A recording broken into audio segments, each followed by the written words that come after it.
Assalamu alaikum. Today my topic of discussion is diagnosis and treatment of hyperthyroidism.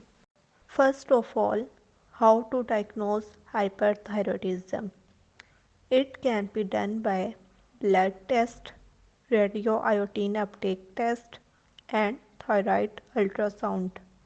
With the help of blood test, we will check the level of TSH, T3 and T4.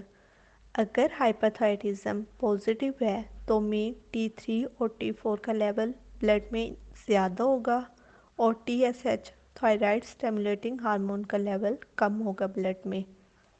इस test को perform करने के लिए patient का fasting condition में होना इतना ज़रूरी नहीं है, लेकिन कैफ़ीन को इनटेक करने से अवॉइड करें क्योंकि कैफ़ीन वर्स कर सकता है सिम्टम्स ऑफ हाइपरथायरिज्म को, like increase in blood pressure, irregular heart rate and diarrhea, etc.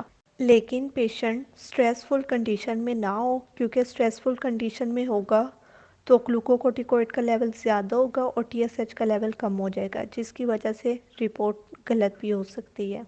Next one is radio iodine uptake test, जिसमें हम पेशेंट को small oral dose of radioactive iodine radio iodine की dose administer करेंगे और देखेंगे कि उसका थायराइड ग्लैंड कितना रीएब्जॉर्ब करता है, कितना एब्जॉर्ब करता है रेडियो आयोडीन को, और ये चेक करेंगे 4, 6 और 24 आवर्स के बाद। रेडियो आयोडीन की एडमिनिस्ट्रेशन के 4, 6 या 24 घंटे के बाद चेक करेंगे कि उसके थायराइड ग्लैंड ने कितना एब्जॉर्ब किया है रेडियो आयोडीन को। अगर रेडियो आयोडीन को ज़्यादा एब्जॉर्ब किया है तो ये इसकी वजह ये हो सकती है कि पेशेंट को is suffering from Graves disease. लेकिन अगर पेशेंट हाइपरथायरिज्म की कंडीशन में है लेकिन उसका थायराइड ग्लैंड ज़्यादा रेडियो आयोडीन को एब्जॉर्ब नहीं कर रहा, तो इसका मतलब ये है कि उसका ग्लैंड अंडर थायरोटिटस की कंडीशन में है, मतलब उसके थायराइड ग्लैंड में इन्फ्लेमेशन हुई हुई है, जिसकी वजह से थायरोक्सिन जो उसके ग्लैंड में स्टोर है वो ब्लड स्ट्रीम में लीक आउट हो रही है। मतलब हम ये कह सकते हैं कि रेडियो आयोडीन अपटेक टेस्ट की थ्रू हम ये पता कर सकते हैं कि हाइपरथायरिज्म की रीज़न क्या है, ग्रेव्स डिजीज़ है या फिर थायरोटिटस है। Next one is thyroid scan. इसमें पहले रेडियो एक्टिव आइसोटोप का इंजेक्शन पेशेंट के हाथ या फिर एल्बो की वेन में इंजेक्ट करेंगे और फिर उसके थायराइड ग्लैंड को स्कैन करेंगे with the help of camera. Camera उसके थायराइड ग्लैंड का इमेज कंप्यूटर स्क्रीन पर प्रोड्यूस करेगा, जिसकी मदद से हम ये देखेंगे कि उसके थायराइड ग्लैंड ने कितना आयोडीन को कलेक्ट किया है, कितना एब्जॉर्ब किया है। आयोडीन अगर ज़्यादा उसने कलेक्ट किया है तो मतलब patient is suffering from hyperthyroidism condition. Last one is thyroid ultrasound test. इसमें हाई फ्रिक्वेंसी साउंड वेव्स के थ्रू थायराइड ग्लैंड का इमेज प्रोड्यूस किया जाता है और ये हाइपरथायरिज्म को डायग्नोज करने के लिए सबसे बेटर टेस्ट है, क्योंकि इसमें कोई एक्सपोजर नहीं होता रेडिएशन का पेशेंट में। Treatments of hyperthyroidism it include beta blockers. Beta blockers में हमारे पास दो ड्रग्स आ जाती हैं, like propranolol and नेडोलोल।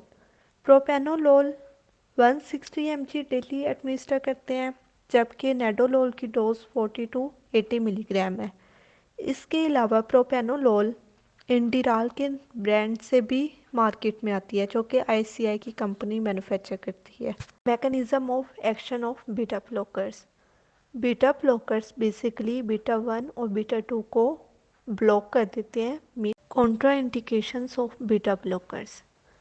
Contra indications वो इंडिकेशंस होती हैं जिसमें पेशेंट को कोई भी मेडिसिन एडमिनिस्टर नहीं करनी चाहिए, लाइक बीटा ब्लॉकर्स के केस में कॉन्ट्रा इंडिकेशंस में bronchial asthma, hypersensitivity, bradycardia and metabolic acidosis involve है। Side effects of beta blockers.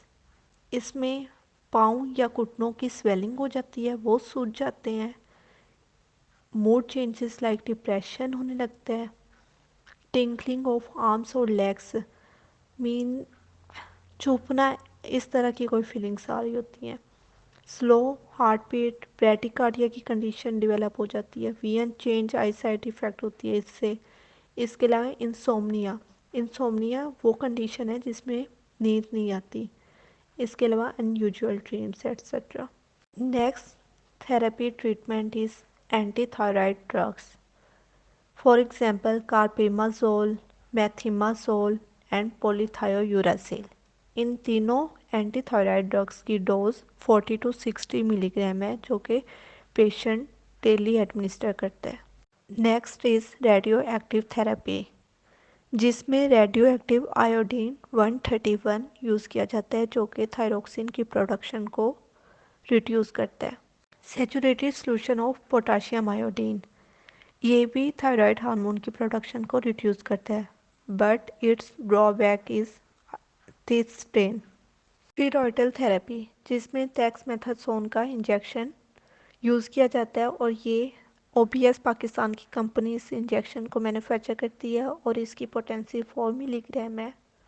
Pregnant womens सिर्फ और सिर्फ पोलीथायोयूरासिल ही यूज़ कर सकती हैं to treat the condition of hyperthyroidism. इसके अलावा कोई भी अगर वो दूसरी थेरेपी हाइपरथायरॉयडिज्म के केस में लेती हैं प्रेग्नेंट वुमेन्स, तो उसका साइड इफ़ेक्ट बच्चे में आ सकता है। फॉर एग्जांपल, अगर beta blockers during pregnancy a women administer, तो उसका साइड इफ़ेक्ट क्या क्या आ सकते हैं बच्चे में, वो ये हैं। बच्चे का वेट कम हो सकता है, उसका शुगर लेवल कम हो सकता है, हार्ट बीट कम हो सकती है etcetera. In case of severe hyperthyroidism condition, the only option is surgery. Thank you.